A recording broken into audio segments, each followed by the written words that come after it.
In this video, you will learn about all Nike road running shoes and how they differ from each other. On top of that, you will learn about all Nike trail running shoes and how they differ from each other. Not a single other video can give you this much information in such a short time. So please consider liking or commenting. Even hateful comments would be appreciated. We start with road running. The first thing you need to be aware of is that the way I segment the shoes is based on my running shoe classification video. Please consider watching it beforehand to go a bit more in detail. The shoe that has an average level of cushioning, lightness, stability, everything is the Nike Pegasus 41. This is what we call a balanced shoe. That means beginners could use it as a race day shoe, experienced runners as a daily trainer, and professional runners as a recovery shoe. Such pairs should be in every wardrobe. Every other shoe that we will discuss in this video will have advantages versus balance points, but also some disadvantages. Also, be aware that in June, Nike will release the Pegasus 42, which will have just a slightly different upper. Next shoe is the Pegasus Plus. They are lighter, they are faster, they feel a bit more responsive because of the full-length Zoom X foam. However, they provide less cushioning and are a little bit less stable. These facts mean beginners should probably stay away from these shoes. However, for experienced and pro runners, these shoes offer a much wider range of use. Another option is the Nike Vomero 18. These shoes offer more cushioning thanks to an increased stack height of soft and bouncy foam. However, in order to remain stable, these shoes use a wider base and significantly higher weight. This means they are not fast. All this extra cushioning is not very necessary for experienced and pro runners, only for particular use cases. However, for beginners, it is a go-to model. They will feel comfort and safety in it. Next shoes are the Nike Structure 25. Compared to the Pegasus, they feature increased stability in the middle part of the shoe, more stable foam material, and an increased heel counter. All these elements are designed to increase the predictability of these shoes. Such combinations allow runners with problematic legs to feel safer. However, if you do not have problematic legs, these adjustments will only make the shoes heavier, bulkier, and less dynamic. So if you are a beginner, it is a great idea to consider them. However, if you are an experienced runner, you'd better stay away from them. Next, I just want to mention the Pegasus Premium, which are simply not made for running. They are a Frankenstein's monster made from all modern tech, which absolutely does not work together. They are good for showing off, also for daily life, but not for running. Let me quickly touch on the Nike Invincible. These shoes are discontinued, so there is no need to include them in the new scheme. However, you can always check my previous year's review to get an idea. Next shoes are the Nike Zoom Fly 6. These shoes feature a curved plate and a high stack height. Thanks to both, these shoes create the so-called swing or lever effect. When we push off the front of the shoe, we get pushed from the heel. This is exactly what the current fastest shoes are utilizing. However, compared to the fastest shoes, this model does not have such bouncy foam.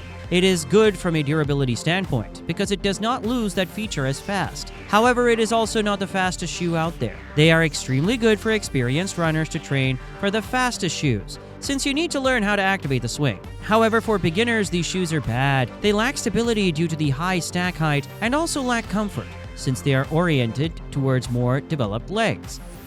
The next three shoes represent the fastest segment. They are the Nike Alphafly 3, Nike Vaporfly 4, and Nike Streakfly 2. Let me quickly explain the difference. If the Nike Zoom Fly 6 featured a curved plate and not so bouncy foam, the Vaporfly features a curved plate and bouncy foam. Obviously, they are much more bouncy because of it, and obviously faster because of it. However, they are less stable, because bouncy foam compression is less predictable and can vary with each step. Then the Alphafly features a bit of a different swing mechanism. The plate is rather not curved, and the swing point happens on top of the Air Zoom units. This allows Nike to increase the stack height of highly bouncy foam. These shoes are harder to control, harder to activate, and also less stable. However, if you are an elite runner, they are probably faster for you. If you are not an elite runner, better stick with the Vaporfly.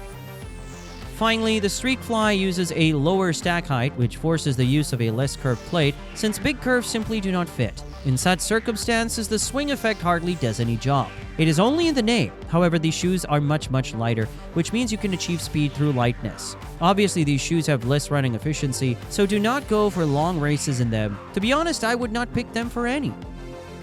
Okay, now you got the difference between speed shoes. Next 7 shoes are takedowns of these models. They are the Nike Winflo 11, Nike Journey Run, Nike Interact Run, Nike Swift Run 3, Nike Quest 6, Nike Downshifter 13, and Nike Revolution 7. By takedown, I mean that they use the same geometry and cuts, yet slightly less bouncy form or slightly less breathable mesh uppers. They are still very good for running, and I am personally a big fan of them. However, on a lineup map, I only have to place them like this. Finally, Nike Free Run 5.0 and Nike Flex Experience Run 12 are barefoot running shoes, meaning they almost do not have any cushioning, yet they are super lightweight and super flexible. If you ask me which shoes will train your legs the best, of course, it's barefoot shoes. So I encourage every one of you to incorporate them into your shoe rotation. With that said, road running is done, and now let's cover trail running shoes.